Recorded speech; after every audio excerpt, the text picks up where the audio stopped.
Look at the news today, and it feels like the United States, Israel, and Iran are constantly hovering just a few seconds away from an all-out regional war. To understand how we arrived at this standoff, you have to look past the modern headlines about nuclear facilities and proxy groups. The tension between Washington and Tehran is actually the result of a 70-year cycle of mutual betrayal. This chart shows the distribution of Iran's oil profits following World War II. While Iran sat on massive reserves, a British corporation called the Anglo-Iranian Oil Company controlled the extraction. Iran received roughly 16 to 20% of the profits, while the company kept the rest, paying more in taxes to the British government than it paid in royalties to the Iranian people. In 1951, a nationalist politician named Mohammad Mossadegh became the Prime Minister of Iran. He looked at that profit distribution and made a straightforward decision. He legally nationalized the oil industry, placing Iran's resources directly under Iranian control. The British government responded with a naval blockade and crippling economic pressure. They convinced the United States that an independent Iran controlling its own oil was a dangerous vulnerability in the emerging Cold War, setting the stage for direct foreign intervention. In the summer of 1953, the CIA and British intelligence orchestrated a covert coup in Tehran. They used bribes, propaganda, and staged protests to violently overthrow Mossadegh's democratically elected government. In his place, the U.S. installed Mohammad Reza Pahlavi, the Shah of Iran. Almost overnight, Iran became a heavily armed, reliable American ally, guarding the Persian Gulf. But the new regime lacked political legitimacy. Legitimacy is the basic belief among citizens that their government actually has the right to rule. The Shah had American money and modern weapons, but he did not have the consent of the Iranian public. To compensate for that missing public support, the Shah relied on SAVAK, a brutal secret police force created with American intelligence support. SAVAK crushed peaceful political dissent to enforce the Shah's top-down modernization policies. The 1953 coup taught the Iranian public a lasting lesson. They realized that Western rhetoric about democracy was entirely conditional, and that their national sovereignty could be erased the moment it threatened foreign interests. Because the Shah's secret police dismantled all secular political opposition, the public channeled their anger into the only social network the state couldn't easily shut down, the Islamic clergy.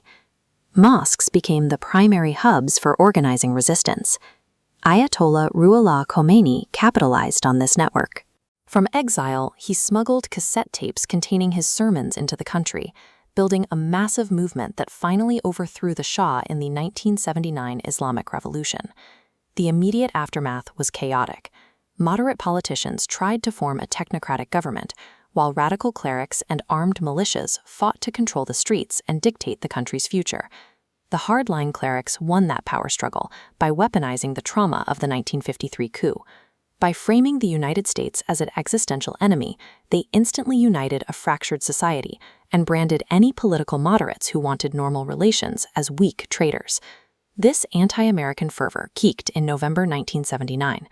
Terrified that the United States was plotting to restore the Shah again, a group of radical students stormed the U.S. Embassy in Tehran and took dozens of Americans hostage. The hostage crisis dominated American television screens for over a year and permanently scarred the U.S. political psyche. From that point forward, Iran was cemented as an unforgivable domestic boogeyman in Washington. In 1980, Iraqi dictator Saddam Hussein looked across the border, saw a newly formed, isolated revolutionary government in Tehran, and launched a massive military invasion. The United States decided it could not let Iran win. Washington provided tactical intelligence to the Iraqi military and largely turned a blind eye as Saddam deployed illegal chemical weapons against Iranian troops. By the late 1980s, the conflict spilled into the Persian Gulf, leading to direct naval clashes between the U.S. and Iran. During one of these engagements in 1988, a U.S. warship shot down an Iranian civilian airliner, killing all 290 people on board, an act for which Washington never formally apologized. The horrific death toll of the 1980s forced a shift in Tehran's mindset. Iranian leadership concluded that the international community would actively fund their destruction, permanently embedding a deep siege mentality into their foreign policy. Following the attacks on September 11, 2001, the geopolitical landscape shifted. Iran and the United States suddenly shared a mutual enemy in the Taliban. Tehran quietly provided Washington with crucial intelligence and logistical support to help defeat them in Afghanistan. Reformist politicians in Tehran saw this as an opening.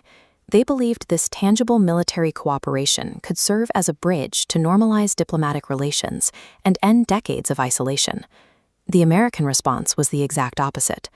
During his 2002 State of the Union address, President George W. Bush completely ignored Iran's assistance and publicly branded the country as a charter member of the Axis of Evil.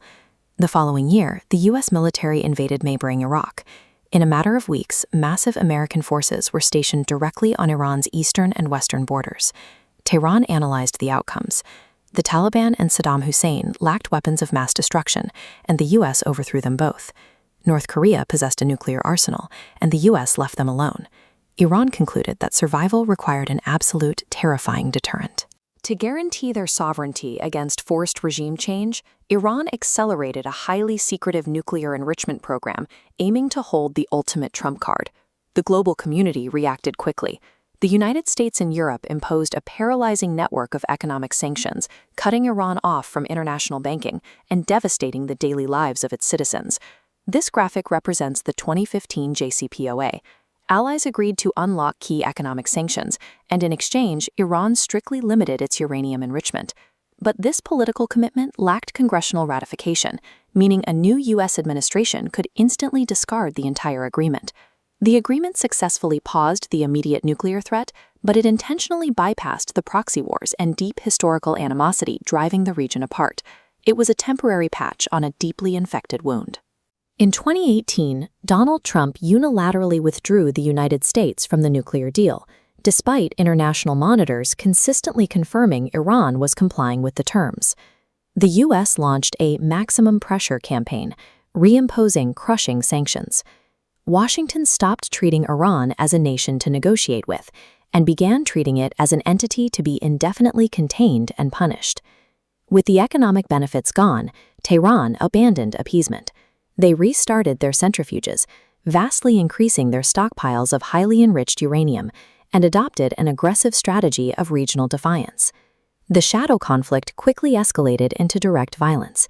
In 2020, the U.S. assassinated top Iranian general Qasem Soleimani in Iraq. Iran retaliated by firing a barrage of ballistic missiles directly at military bases housing American troops. Over 7 decades, the cycle of betrayal has systematically dismantled every diplomatic off-ramp. As long as Washington demands submission and Tehran demands absolute survival, the pendulum will keep swinging toward a devastating conflict.